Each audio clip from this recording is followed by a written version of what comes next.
achieved.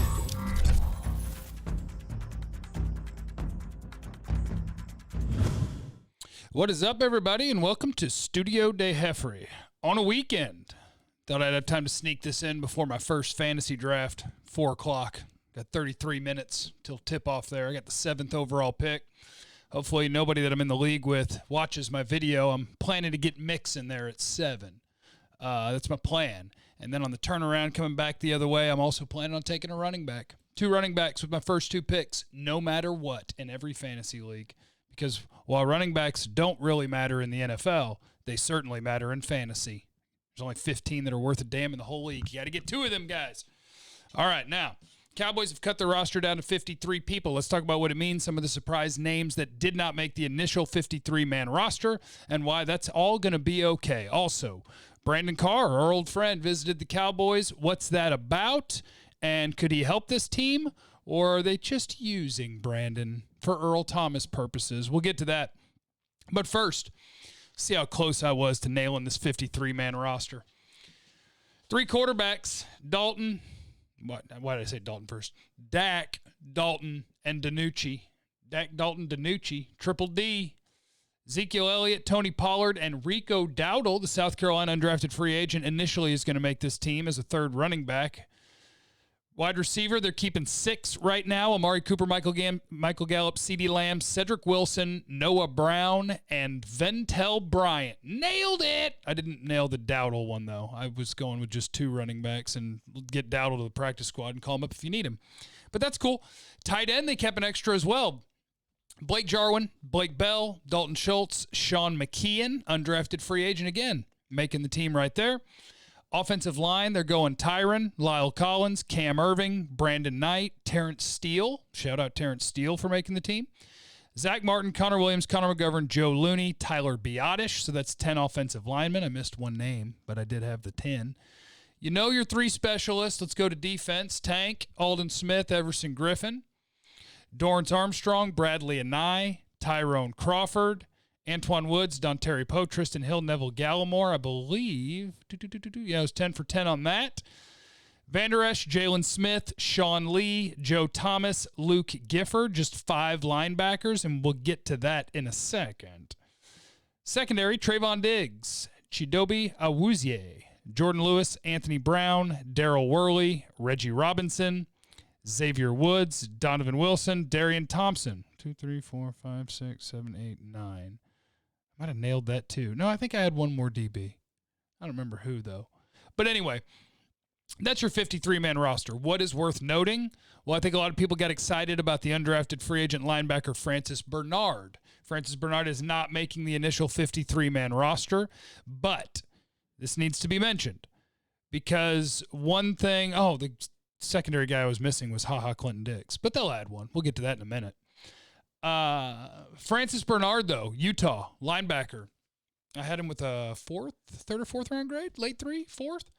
And he balled out in training camp. A lot of people thought that he was going to make the 53. He did not make the 53. But here is the trick. This is not the final 53. Don't even think it. Because what's about to happen is you have to cut down to 53 players. If you have a guy that you're going to put on injured reserve, and now they can come off of that after 3 weeks. So if you have a guy that's got a high ankle sprain or whatever Sean Lee has, you have to keep him on the roster for a day. Then you can move them to injured reserve. Then you can fill their roster spot. But they have to make your team first. So Sean Lee is a guy that's going to go on IR. You'll have a roster spot. If you want to, because that would put him down to 4 linebackers. I have talked to a source who said that they're hearing that the plan for Francis Bernard is actually to be on the practice squad. That's the plan, not to necessarily bring him back to the 53, but we'll see. Because they're going to probably need another linebacker because Sean Lee's going to the IR. You're not going to have him. He just has to be on the roster first. Luke Gifford could go to the IR for 3 weeks. So you might just have 3 linebackers, Van Der Esch, Jalen Smith, and Joe Thomas, that are healthy right now. Justin March can come back if they want to bring it. I think he's vested at this point, so I don't think he'd even have to clear waivers. He could just agree to come back if he wanted to. So, yeah, they're short at linebacker, And they're going to add to that because at least those guys, and Jordan Lewis is a candidate based on what we're hearing about his ankle. He could be a guy that goes to injured reserve for 3 weeks. And I saw Hellman list Xavier Woods and somebody else. I don't think Xavier Woods will, though. At least I'm hoping not. Then you're in a real train wreck in the secondary. But that's what's going to happen. There's going to be anywhere from 2 to 4 names that we're going to hear after a day. Army's beating Middle Tennessee 42-0, by the way. That we're going to hear 24 hours from now that these certain guys are headed to injured reserve, and now the Cowboys are adding player X, player Y, player Z, and it could be from their practice squad. It could be free agents. It could be guys they just cut like Justin March. And let's move to what else is going to happen here, because I do believe they're going to bring in a safety. I totally believe they're going to bring in a safety. Right now, the safeties on the roster are Xavier Woods, Darian Thompson, Donovan Wilson, and they say Reggie Robinson is now a safety. Daryl Worley has been getting some looks at safety. Maybe Cheeto has been getting some looks at safety. But that brings us to this.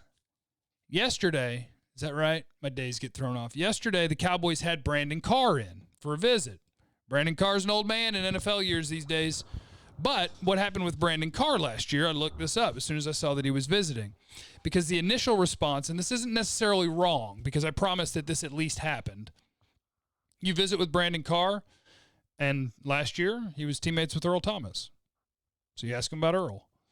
But I couldn't imagine that that's the only reason you brought him in, because that's just mean.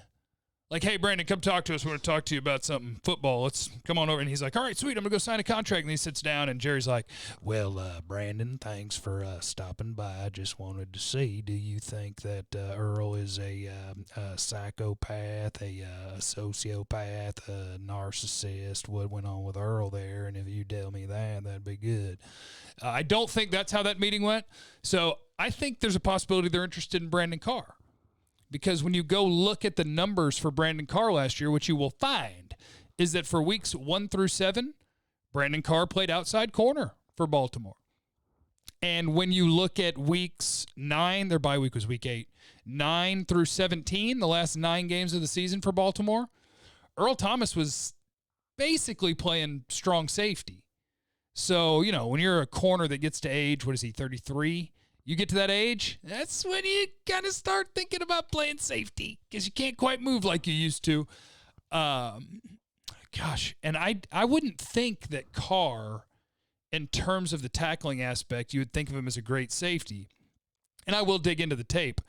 But based on what I've seen, Brandon Carr was a capable safety, starting for Baltimore's defense for 16 games. That dude's been in the league for 12 years, and he hadn't missed a game. He has started every game that his team has played on since the day he was drafted. He hadn't missed a game. So, Earl Thomas versus Brandon Carr. Tell me in the comments which way you would lean on that. And I know I'm going to get a lot of Earl Thomas, but I'm asking you to factor this in. You know, Pro Football Focus likes to grade players, and they're not real good at it. Like Clinton Dix, they had as a really, really good safety. And I told you guys when Clinton Dix signed that he was Green Bay's Jeff Heath. Don't expect a ton. And they didn't make the team. Where was I going with the grading? Oh, yeah, this is my grading scale. Ask any Brandon Carr teammate ever. Ask any member of the community that Brandon Carr has played in ever to grade Brandon Carr, the teammate, the locker room presence, the community leader. Brandon Carr gets an A+. Ask Baltimore to grade Earl Thomas as a teammate and a locker room guy. He gets an F-.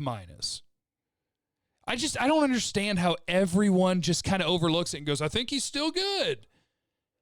Baltimore is one of the best run organizations in pro sports.